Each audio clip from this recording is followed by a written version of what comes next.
I'm going on vibes. Ooh. We're picking whatever comes to mind. We're just having fun.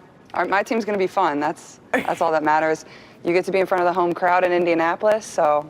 Caitlin Clark just finished picking her first All-Star team as a team captain, and wow, she didn't hold back anything when she talked to ESPN reporters after. While everyone thought she would give boring, safe answers like most athletes do, Clark said some really honest things that got everyone in basketball talking. Her plan for picking players, who she chose, and her super honest thoughts about the whole thing were amazing. What do you think about Caitlin's way of picking players based on good feelings versus the normal way of building teams? Before we dive even further into strategy, what do you say we just remind everybody of the rules here? Because there are a few for these festivities. There's going to be 2 rounds of this official 2025 All-Star Draft. In the first round, each of our captains will select 4 players from the starters pool. Then we're going to move on to the second round. That is where our captains will select 6 reserves per team.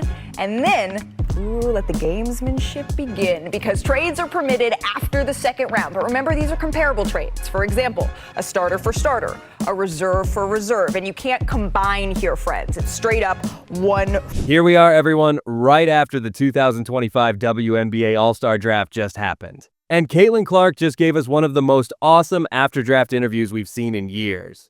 None of that boring, fancy talk we usually get from sports players. Just real talk from someone who clearly doesn't care about trying to make everyone happy. Let's start with how she picked her team, because honestly, it was totally Caitlin Clark. When someone asked her about how she chose players, she didn't give us some big fancy plan about which players work well together and looking at numbers. Nope, she said she was going with her gut feeling and picking whatever popped into her head. The nerve to say that on TV while the other team captain is talking about getting her Husky girls and Owl girls together like she's planning some kind of college get-together. I think we've done enough talking. It sounds like it is time that we get this draft underway. I've always wanted to say this. With the first pick in the 2025 WNBA All-Star Draft, Team Clark selects. I know this will be super surprising to everybody watching, but I'm going with my teammate, Aaliyah Boston, baby.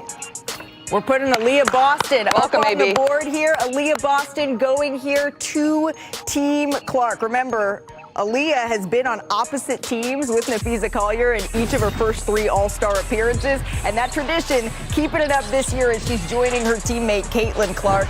But here's the thing that nobody's really saying out loud. Clark's go with your gut way of picking players actually turned out pretty awesome. She got herself a really good team that can beat anybody. Her first choice was super obvious. Aaliyah Boston, the girl she plays with. Makes total sense, right? You pick someone you get along with really well, someone you know won't mess up when things get scary. Not like she invented something brand new, but it was really smart basketball thinking. The way Clark talked about Boston when someone asked her questions was pretty cool too. She didn't just say, "Oh, she's on my team," like most players always do. She talked about how they've gotten really good at working together over a long time, and how that helps them play better. Clark gets that basketball is just as much about being friends and working well together as it is about being really good all by yourself. That's like grown-up player thinking from someone who hasn't been playing with the pros for very long. Who are we going with next, Caitlin? I'll take Sabrina. Okay. Another guard. A sharp shooter. Can't go wrong there. Big fan of Sab, so we'll add her to the roster. Put her up there, adding some shooting, some more shooting to the mix here. Of course, Sabrina became the Liberty's all-time leader in made 3-point shots this season. Will she be bringing that here to Indianapolis? Then she picked Sabrina Ionescu next. Another guard, another person who's really good at shooting, another player who can make their own shots happen. When they talked to her after, we found out what Clark was really thinking about. She wanted players who could make their shots and were really exciting to watch. In other words, she wanted really good basketball players, not just famous names on her team. What's really cool is how Clark talked about how good Ionescu is at shooting. She said that Ionescu became the best 3-point shooter in Liberty history this season. That's not just some random fact. Clark is thinking about how to spread players out on the court and how to make her team score the most points possible. She's not just picking her friends or super famous players. She's building a team that actually makes sense for playing good basketball.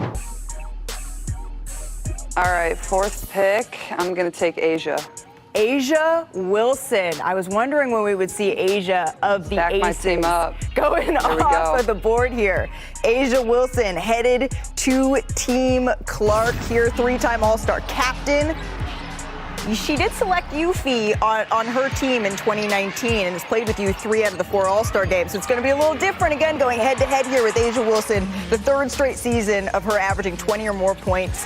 The really exciting part happened when she talked about her 3rd pick, A'ja Wilson. Now, this is where things get really cool because Wilson has been a team captain before in other years. Clark basically said she was wondering when Wilson would get picked, like she was shocked that nobody else chose her first. Having the guts to basically say, I'll take the best player like she's helping everyone else out, that's some real bold attitude. The way Clark and Wilson get along is super interesting when you think about it. Wilson has been the most famous player in the league for years, and now here's Clark, only in her 2nd season, picking her like she's doing Wilson a big favor. That's the kind of bold attitude that either makes you a superstar or gets you proven wrong really fast. Looking at how good Clark has been so far, she's probably going to do great. So, this is tough. They're both amazing, obviously. Take us inside your thought process. From a size standpoint, taking Paige puts me at a real size disadvantage with me, Paige, and Sabrina.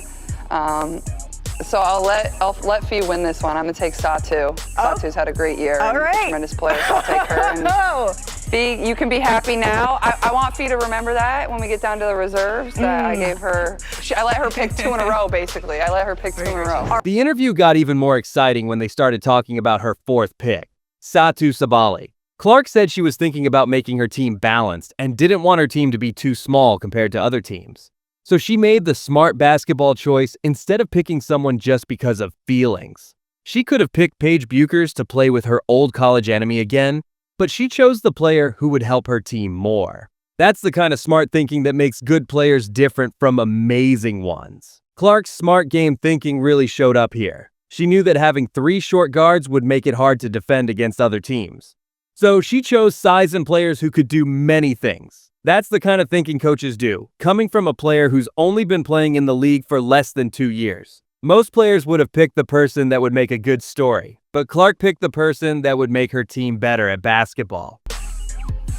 All right, I'm going the same route as Fee. I'm taking Kelsey Mitchell. Good call. Happy to have her on the squad. Kelsey Mitchell off the board. So we're going with a pair of teammates here to start the 2nd round of our 2025 WNBA All-Star Draft. It's the 3rd straight All-Star selection for Kelsey Mitchell. What Clark did when picking players for the backup rounds was really cool to watch. She picked Kelsey Mitchell, who plays on her same team. This made total sense if you think about it. These 2 players work together like best friends who can read each other's minds. Clark told everyone in her interview that she's helped Mitchell make 39 shots from the 3-point line since last season, which means they're the 3rd best pair of players who help each other score during that time. When you have teammates who work together that well, you definitely don't want to split them up. The way Clark talked about Mitchell showed that she really knows how basketball works too. She said Mitchell makes playing basketball really easy for her, and she called Mitchell one of the most exciting and fastest players she's ever played with. That's not just being nice to a friend, that's like being a smart coach. Clark knows that when Mitchell runs super fast, it opens up spaces on the court and makes things crazy, which lets Clark use her awesome passing skills to help her team. Why is this where the strategy has to kick in?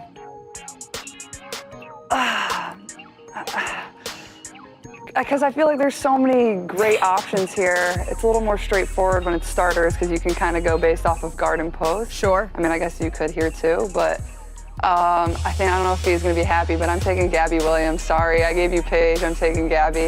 Give us a little size. Can play the 4, can play the 3. She can do it all.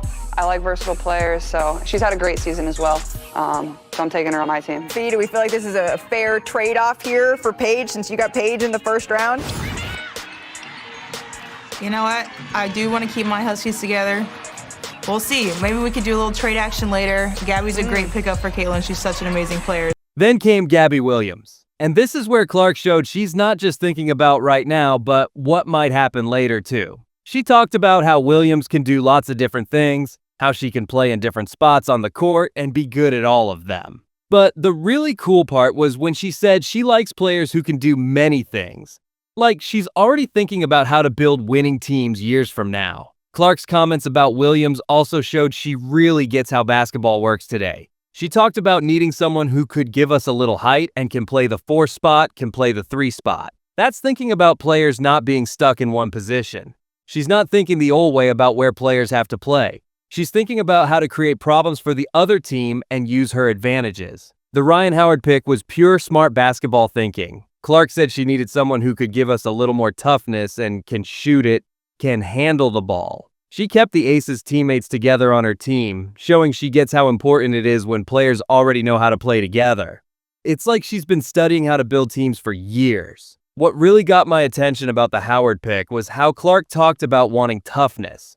Most players who love scoring don't think about that part of the game, but Clark clearly gets that you need players who can match the energy on both sides of the court. She's not just building a team that can score points, she's building a team that can really compete. Clark's way of making choices during the draft showed how much she wants to win too. When she had to pick between 2 new players, she didn't just guess. She looked at what each player could do and made the pick that worked best for what her team needed. That's the kind of thinking skills that usually take years to learn. But here's where the interview got really juicy. When they asked about her last pick, Kayla Thornton. Clark didn't just say nice things about Thornton's game. She went out of her way to give props to what Golden State has done as a brand new team. She said, "You never know how that's going to work out with new teams, but Golden State has had an amazing season.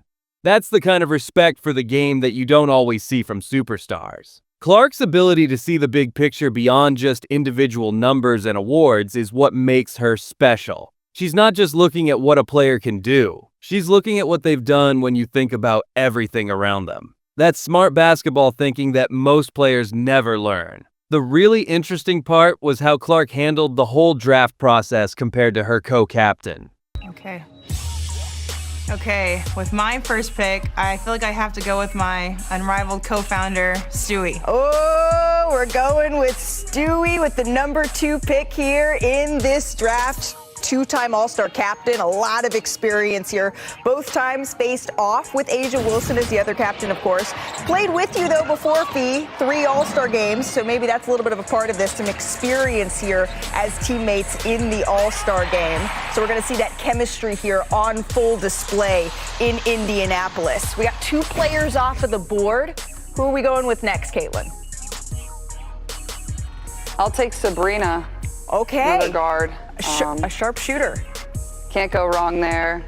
Big fan of Sab, so we'll add her to the roster. Put her up there, adding some shooting, some more shooting to the mix here. Of course, Sabrina became the Liberty's all-time leader in made 3-point shots this season. Will she be bringing that here to Indianapolis for the 2025 All-Star game? I expect her to be pulling up for at least one deep one. She played with Yuffie in the last 2 All-Star games, so it's going to be a little bit different now going head-to-head here with Sabrina. All right, you're up. Who we got, Fee? Who we added to Team Collier? Okay, I feel like I have to go with my Owl teammate, Alicia Gray. Okay, we're stacking up the Owls. Does that mean I get a hootie-hoo?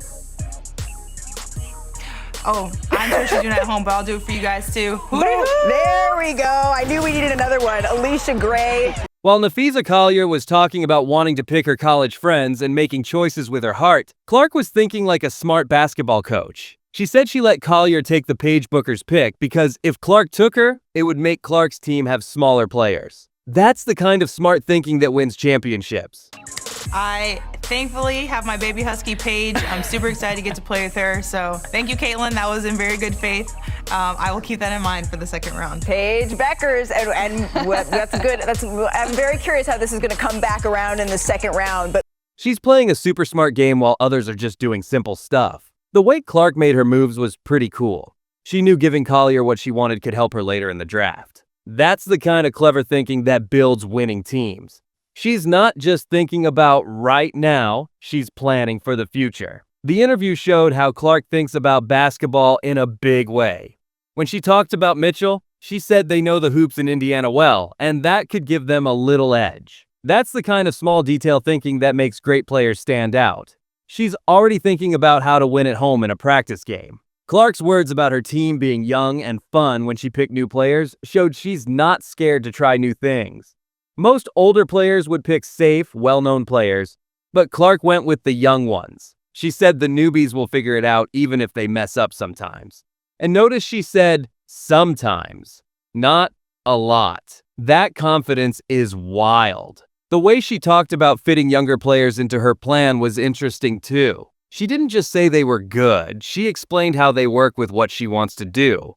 That's like coach-level thinking from someone who's supposed to just focus on playing. What really caught my attention was how Clark talked about her team's vibe. She said her team will be fun, and that's what counts. But don't think she doesn't care about winning. She knows teams that have fun together usually play better. She's making a place where players want to give their all. The interview also showed Clark gets how basketball works today. She said her team might not grab many rebounds because they're shooting lots of three-pointers, but she's okay with that. She knows three-point shots are worth more than extra rebounds these days. That's super smart basketball thinking. Clark's brainy approach was clear the whole time. She didn't just talk about players as people. She talked about how they fit into plans and how their skills help each other. That's the kind of basketball smarts that usually takes years to learn. Clark's honesty about how hard the draft was felt real. She said picking backup players was tough because there were so many good choices. Most players would just say everyone's great and move on. Clark explained why it was hard and how she made her choices. The way she talked about her injury and coming back was awesome too. She didn't make excuses or whine about bad timing. She just said she was pumped to play again. No drama, just a total competitor vibe. When asked about playing with her new teammate Ariel Atkins, Clark's answer was cool. She said it'd be nice to have another point guard to take some pressure off her. But then she quickly added that she's best with the ball in her hands. She's not changing who she is for others. She's just adjusting to make the team better. Clark's thoughts about her team's defense while she was injured were super smart. She said their wins start with defense and they need to be one step ahead. She even pointed to their wins against the Aces as proof they did it right. That's like coach-level talk from a player. The way she talked about watching game film and staying involved while hurt showed how much she cares about the team. She said she spent hours and hours getting her body ready and keeping her mind sharp. That's the kind of hard work that makes champions different. Clark's take on missing time was super honest. She said it was one of the toughest times in her career and it was hard on her mind. But she also said it was a chance to learn and she'd be proud of how she handled it later. That's some serious mental strength. The interview ended with Clark talking about the All-Star event and her huge billboard in Indianapolis. She called it giant and a bit much, but also super cool. She didn't act like it wasn't a big deal. She just enjoyed it. What made this interview so great was how Clark said exactly what she thought without worrying about what people would think. In a time when most athletes give boring, safe answers, Clark's honesty was like a fresh breeze. Her draft picks might have been based on feelings, but those feelings came from real basketball knowledge and a competitive spirit. She built a team that can score, gets along well, and fits together perfectly. Sometimes trusting your gut is the best plan. Caitlin Clark's interview after the draft was everything we wanted. Honest, smart, and totally real. Her vibe-based team building actually showed some serious basketball brains, and her willingness to speak her mind was awesome. This is why she's not just changing things on the court, but off it too. Make sure to hit that like button if you love this breakdown and subscribe. For more WNBA stuff, we'll be covering all the All-Star fun and everything else going on in women's basketball. Trust me, you don't want to miss what's next in this league.